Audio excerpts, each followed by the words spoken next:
Hello everyone and welcome back to Joy's Creative Finger. This weekend I've built a little loft design in my town. It's a very cute small home on a small plot, and you can see that there's still a lot of space around it. Obviously I was inspired by the idea of lofts with the actual update and was working on the Sim Chase event that's currently on right now. And so during that time I just started putting this house together this morning, and it came together in a very cute way, and I thought I'm going to share it because I wasn't originally going to upload today. It's the Easter weekend and there's a birthday in my household. The lockdown is lifting, there's a bit of sun, and I'm having a bit of lazy time having fun at home with other games.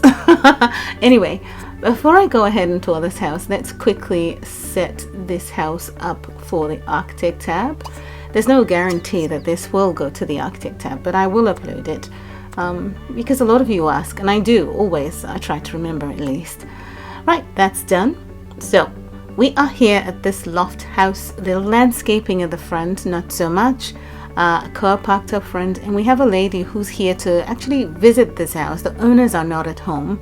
There's a porch here and a doorbell. But as I say, the owners are not at home. She's here to investigate this property, see if it will be suitable for a foster child. And now you know where I'm headed.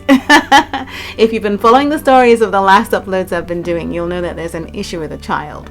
Here is a kitchen on the side, a couple of bar stools. So this is what looks like your dining and kitchen area all clustered into one section here. So from the get-go, you can see that there isn't a full dining table. So that might be something that this lady, who's a social worker, might consider as maybe an issue or not an issue, who knows. But it's a good sized kitchen on the side here, a door to the other side of the property, and then you've got the stairs heading off to the loft, and then you've got the living room section here. Just going to open these windows. Okay, so you got a living room here. You can choose a fireplace or a television, it's entirely up to you, but I chose a fireplace. I thought it warmed the area up, not just entertainment all the time. And then you have an open arched area here that leads into a utilities area. So at a quick glance you can see that there is a washer, dryer, and a nice spacious area maybe to set the clothes up and so on, keep a pet. And then you've got a door leading into a full bathroom on the side.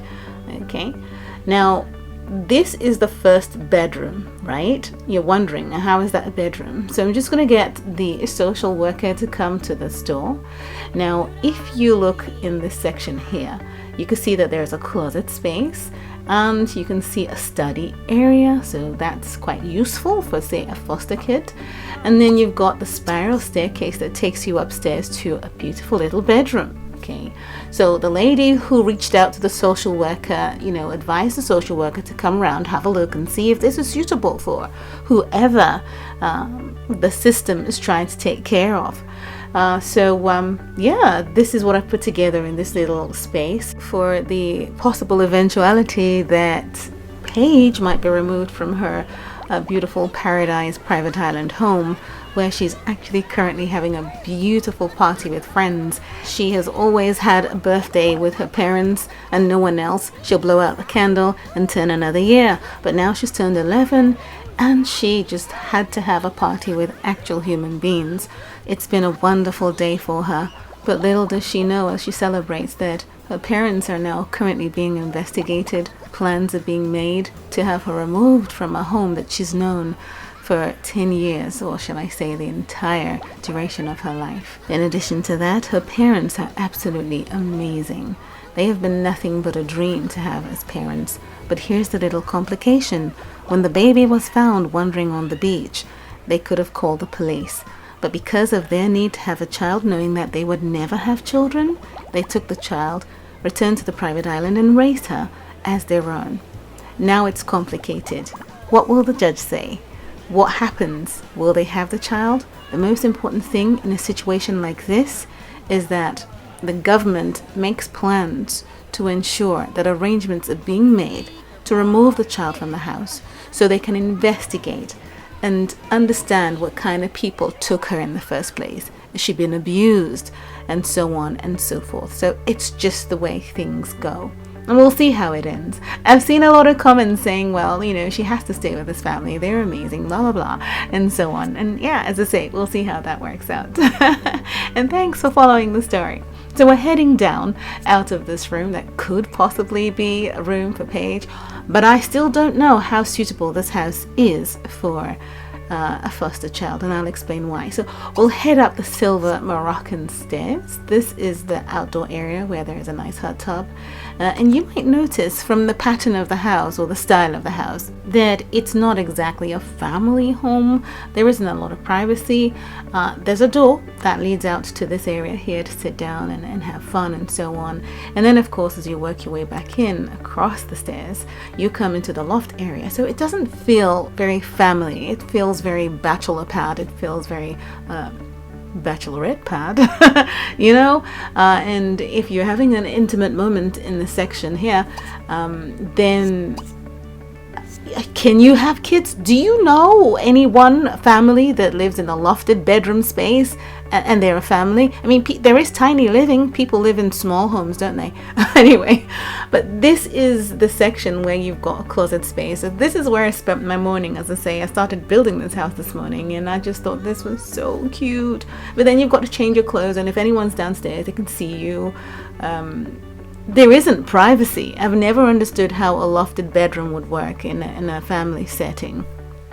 Now, there's a door to a private bathroom, and then you've got a collection of photographs on the wall, and then you can work your way around the mezzanine, and then there's a section up top where there's a couple of seats. Love the fact that these seats can be situated at a corner, and you can look all the way down to the entrance of the house. So again, speaking on privacy, the master bathroom would be the only place that you know, the owners of the property would be able to come in, close off, you know, get cleaned up, and maybe you change your clothes in here. I don't know. Someone has to tell me. But this is my favorite bathtub in the game at this point until something better comes along.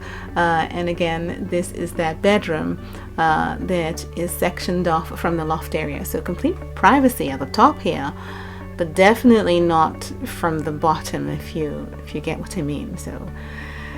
But speaking of the design itself, I'm in love with it. Absolutely love it. No, I don't have a life build for this. As I say, it's the Easter weekend. I'm having a lot of fun. I haven't been able to dedicate as much time as I would want to building, say, on a massive plot. But it's interesting, a number of you do want the small houses anyway, so here it is. But I just haven't managed to put a life build together for this one. But what I did do is, or what I will do, is turn it upside down and get you to have a good look at the setup. So just following the grid lines, you can see what I've done here, and you can pause the video as I go along, pick up on the room sizes, the furniture sizes, and so on, and you'll have a good idea what rooms are L-shaped, squares, and so on. And yeah, now you can see how everything has been put together. And upstairs as well, you get to see how everything is situated, even the furniture pieces. Now, I always love that you go on to recreate this, and most of you say upload it to the Arctic tab, and I have. But if you go on to upload it to social media, then, you know, maybe Facebook, YouTube, Instagram, and so on, don't forget to use the hashtag JCfinger when doing so, and I'll be grateful. Thanks for watching, and I'll see you again soon in the next video. Have a great Easter weekend. Take care. Bye.